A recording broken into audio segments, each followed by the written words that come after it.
자, 네 번째 작용 모형입니다. 자, 성격을 보시면 자, 두 번째 줄에 자기 명의를 사용합니다. 타인 명의가 아니고요. 그 다음 타인 자격만을 사칭한다. 즉 권한 없는 자가. 그쵸? 자, 여기 보시면 대리권, 대표권 없는 자가 마치 자신이 타인의 대리인, 대표자인 것처럼 자격만을 사칭하는 것을 작용 모형이라고 합니다. 자, 내용을 보시면 세 가지가 나와 있는데 그 중에서 1번만 체크. 자, 보세요. 자, 대리인, 대표자가 권한이 있는데 권한 밖의 일을 합니다. 그 다음 권한을 초월합니다. 이걸 뭐라 불렀죠? 월권이라 불렀죠. 월권. 그래서 본죄가 될 수가 있어요. 자, 그러나 밑에 2번 보시면 권한이 있는 범위 내에서 권한을 남용했다. 이것은 권한이 있는 사람이기 때문에 본죄가 될 수가 있어요? 본죄가 안 되는 거예요. 기껏해야 배임죄라든지 허위작성은 가능합니다. 자, 3번을 보시게 되면 타인 명의까지 모형하게 되면 그때는 위조가 돼요. 그쵸? 그래서 그 2번하고 3번을 묶어보시게 되면 2번, 3번은 죄가 된다, 안 된다? 죄가 되지 않는다. 다른 죄가 되지만 본죄는 되지 않는다. 이런 말이에요. 1번만 됩니다. 자, 다음 판례 가보죠. 자, 다음 판례 별표 치시고 밑에 판례도 별표 쳐보시고. 자, 볼게요. 자, 주식회사 대표이사를 재직하던 피고인이 대표이사가 타인으로 변경되었음에도 불구하고 빨간색으로 타인으로 변경되었다. 변경 동그라미를 칩니다. 무슨 말이지? 원래 권한이 있었는데 권한이 없어진 거지. 이것도 권한이 없는 자가 한 것이라고 제가 말씀드렸죠.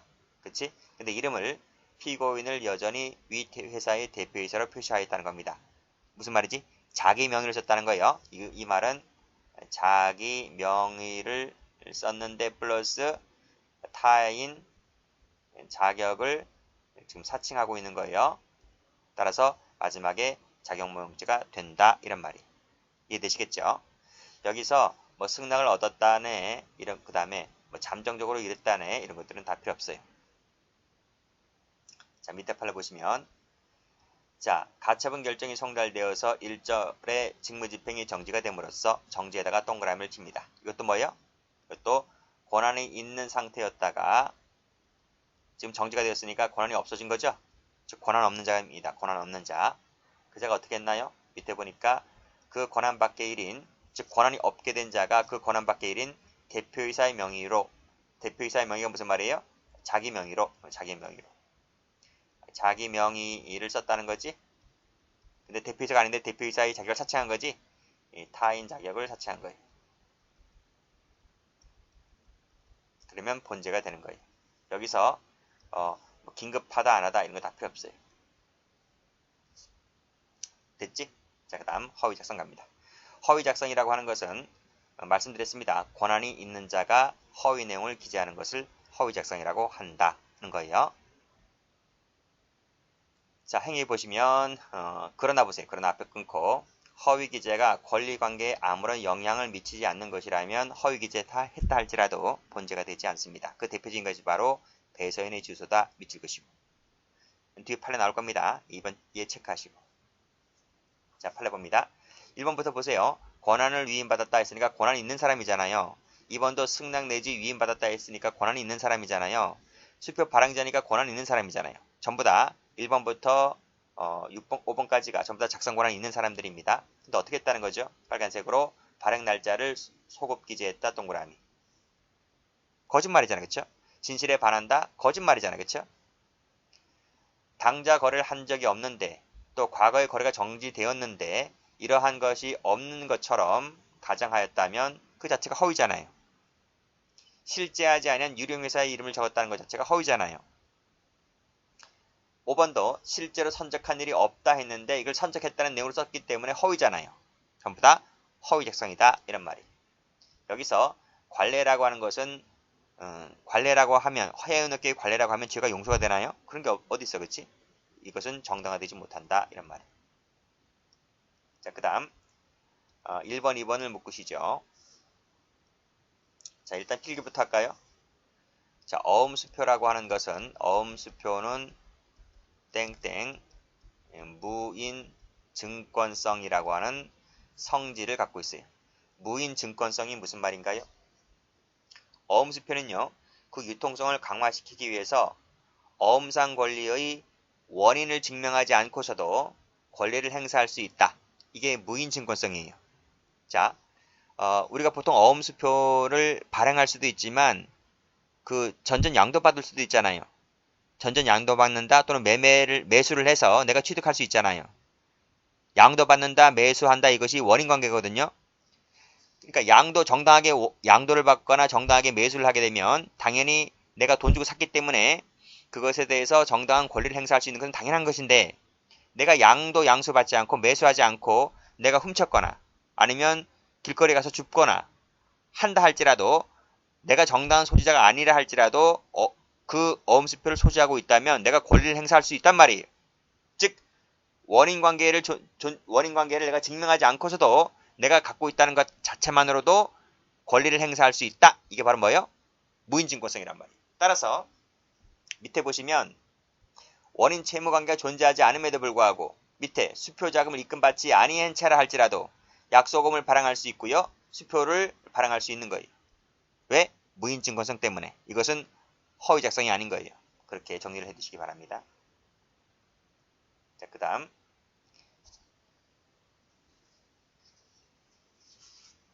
자, 3번을 보시게 되면 주권 발행하기 전에 주식을 양도받은 자에 대해서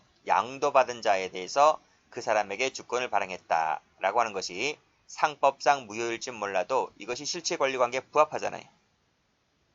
내가 양도받지 않은 자에게 양도했나요? 내가 양도받지 않은 자에 대해서 주권을 발행했어요? 그게 아니잖아요. 양도받은 자에서 주권을 발행했다. 실체권리관계에 부합하는 것이기 때문에 이것은 허위작성의 범위 자체가 없다. 즉 고의 자체가 탈락되었기 때문에 죄가 되지 않는다. 이런 말이에요. 상법상 무효인지는 별개의 문제입니다. 근데 형법상의 허위작성은 아니다. 이렇게 보시면 될 것 같아요. 은행에 신고된 것이 아닌 발행인의 다른 인장을 가지고 발행을 했다. 파란색으로 다른 인장, 발행인의 다른 인장 세모 쳐보세요. 이게 발행인의 인장건 맞잖아요. 인장이 몇 개는 되잖아요. 저도 인장이 몇 개 되는데 근데 은행에 신고된 것이 아니기 때문에 다른 인장을 가지고 돈을 청구를 하게 되면 은행은 지급 거절은 될지 몰라도 그게 허위작성은 아니잖아요. 그치? 지급 거절 사유는 될 수 있을지언정 발행인의 인장 것은 맞기 때문에 허위작성이라고 볼 수 없다는 판입니다. 5번 자, 배서인의 주소에다가 세모를 쳐볼게요. 파란색으로 배서인의 주소 세모 치시고 허위 기재했다 할지라도 이 배서인의 주소라고 하는 것은 약소검상의 권리에 하등 영향을 미치지 않는 것이기 때문에 배서인의 주소를 허위로 기재했다 할지라도 본죄가 되지를 않는다는 거예요. 왜냐하면 첫 번째로 나와 있지 배서인의 주소 기재는 배서 요건이 아니기 때문에 이거를 달리 기재했다 할지라도 허위작성죄는 되지 않는다는 판례. 됐죠? 그 다음에 마지막으로 행사죄 봅니다. 지금 보았죠? 위조, 변조, 자격모형, 허위작성 등으로 인해서 만들어진 유가증권을 행사하는 죄가 행사죄가 되는 거예요. 자, 이때 판례 볼게요. 이 위조 유가증권 행사죄에서의 유가증권이라고 하는 것은 빨간색으로 원본만을 말한다. 동그라미. 자, 복사한 4번 밑줄 그으시고 X, 밑에 4번 밑줄 그으시고 X, 밑에 4번 밑줄 그으시고 X, 밑에 4번 밑줄 그으시고 X. 이 점에서 문서자하고 다릅니다. 정리를 해두시고요. 자, 다음 행사를 볼게요. 자, 행사라고 하는 것은 통화죄와는 달리 유통이 본질이 아니기 때문에 유통성을 놓이지 않습니다. 그래서 여기 비치했다든지 열람했다든지 할인을 위한 제시를 했다든지 무슨 제시했다든지 증거 제출했다든지 이런 것들도 행사가 될 수 있는 거예요. 자, 도표 볼게요. 별표 칩니다. 저번 시간에 약간 설명드렸죠. 통화죄는 유통성이 본질이기 때문에 통화죄는 유통이 놀다는 것 자체가 행사가 될 수가 있어요. 통화죄만의 고유한 성질 때문에 그렇습니다. 그러나 유통성이라고 하는 것은 유가증권이나 인지우표나 문서죄의 경우에는 행사를 볼 수가 없다. 두 번째, 제시, 제출, 비치, 열람이 행사가 될 수 있을까? 통화는 유통이 본질이기 때문에 이건 행사를 볼 수가 없지만 반대로 유가증권, 인지우표, 문서는 이것을 행사로 봐요. 행사로 본다. 됐죠? 여기까지? 그 다음 중요한 것이 이 정을 아는 자에게 주는 것이 행사가 될 수 있을까라는 얘기인데요. 자, 원래 행사라고 하는 것은 적어보세요. 땡땡. 행사라고 하는 것은 정을 모르는 자에게 교부하는 것이 예요. 정을 모르는 자에게 교부하는 것이 행사죄가 되는 거예요. 이것은 통화든 유가증권은 문서든 다 공통인 거예요. 공통인 것인데 여기서 정을 아는 자에게 주는 것이 과연 행사일까? 이란 말이야. 위에서 얘기했잖아. 모르는 자에게 주는 것이 행사라고. 따라서 정을 아는 자에게 주는 것이 문서죄의 경우는 당연히 행사가 아닌 거예요. 판례가 있어요. 근데 통화나 유가증권 같은 경우에는 이 정을 아는 자에게 주는 것이 일정한 조건이 있다면 이것은 행사라고 봐요. 행사가 된다라고 봐요. 자, 제가 통화죄 같은 경우 설명드렸어요. 유가증권 갈게요. 자, 밑에 나왔네. 밑에 1번, 2번을 묶을게요. 정을 알고 있는 자죠. 알고 있는 자 동그라미. 2번도 의사가 분명한 자지. 의사가 분명한 자 동그라미. 조건이 뭐라고요? 그 자에게 주었는데 그 피교부자가 이를 유통시킬 것이다 라고 하는 것을 내가 인식하고 주게 되면 이 자체가 행사죄가 돼요. 자, 그 다음 2번. 행사할 의사가 분명한 자에게 주잖아요. 그걸 인식하고, 유통한다는 것을 인식하고 주잖아요. 그럼 이 자체가 뭐가 된다고요? 이 자체가 행사죄가 된다고요. 근데 이 친구가 진짜 그걸 받아서 이걸 행사했어요. 그러면 교부한 자도 행사죄가 되고 피교부자도 행사했으니까 행사죄가 되잖아요. 그러면 이 친구도 행사죄, 이 친구도 행사죄가 되니까 행사죄가 어떻게 되는 거예요? 공범이 된 거, 공범. 행사죄의 공범이다. 이란 말이에요. 됐죠? 자, 올라갑니다. 자, 두 번째는 정을 아는 자 속에 이 두 가지를 이렇게 묶으시고요. 공범자에게 주는 것도 행사냐 그러면 공범자에 주는 것이 행사냐? 그건 행사가 아니라고 봐요. 무슨 말인지 알겠지? 그러니까 여기서 말하는 제3자라고 하는 것은 누구를 말하는 거예요? 정을 아는 자라고 하는 것은 제3자를 말하는 거예요. 제3자 공범이 아닌 제3자에게 주었을 때를 말하는 거예요. 그치?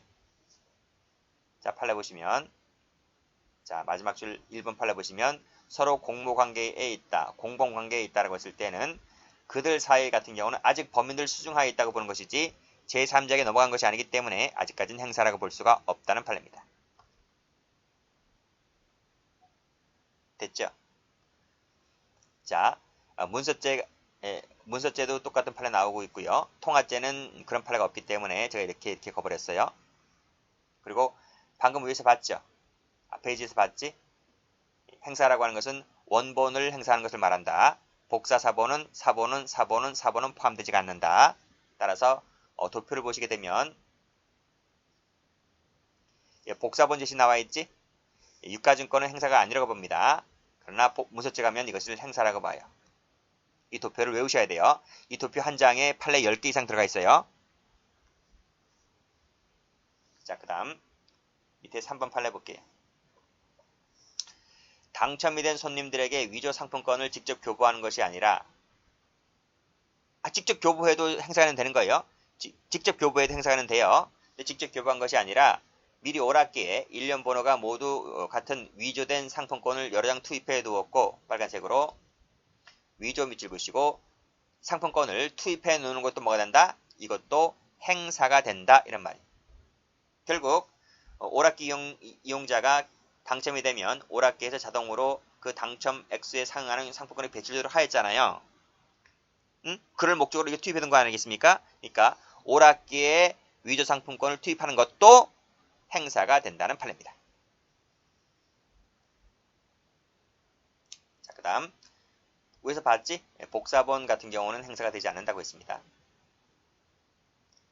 자, 이제 유가증권은 끝났고 인지우표를 볼게요.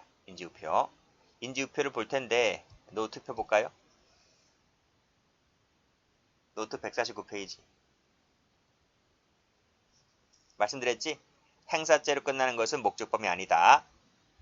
두 번째, 인지우표에도 위조 변주제가 있어요. 위조 변주제의 경우에는 역시 예비음모가 있어요. 있는데 유가증권과 똑같이 필요적 감면은 없다. 근데 인지우표는 위조 변주밖에 없어요. 작용모형 없어요. 그 다음에 말씀드렸듯이 소인말소제 같은 경우에는 미수가 없다. 말씀드렸고요. 다시 교재로 옵니다.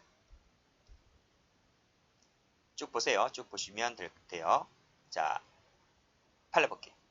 판례 보시게 되면 2번이 불표죠. 2번이 불표다. 정을 알고 있는 자에게 알고 있는 자 동그라미 치시고 사용할 것이라고 인식하고 주잖아요. 그럼 뭐가 돼요? 행사죄가 되는 거예요. 행사할 목적이 있다? 행사죄가 된다고요. 맞지? 자, 그 다음. 자, 여기서 말하는 행사죄라고 하는 때 행사라고 하는 것은 납부용 밑줄 동그라미 1번, 매매에다가 동그라미 2번. 납부용도 되고 우표 수집 대상으로서 매매도 행사라고 본다. 그래서 1번은 되고 2번은 안 된다고 하면 틀립니다. 다음 페이지 보시면 소인 말소죄 나와 있지? 소인 말소죄 같은 경우에 마지막 줄에 CF 요거 밑줄 쫙으세요. 미수가 없다는 거 기출된 적이 있습니다. 기출 2번 됐어요. 경찰 시험에서. 일단 나머지는 됐고 그 다음에 마지막으로 예비문제 나와 있네요. 예비문제 볼까요? 자, 214와 215조가 뭔가 하면 이것이 위조, 변조, 작용 모형이에요. 그 다음에 218조 1항이 인지우표 있지, 인지우표. 인지우표와 관련된 위조 변조죄예요. 여긴 작용 모형 없다 그랬어요. 그치? 그래서 이 경우에는 예비무죄를 처벌한다고 했는데 단서가 없잖아요. 단서가. 즉 뭐가 없어요? 필요적 감면이라고 하는 것이 지금 없어요.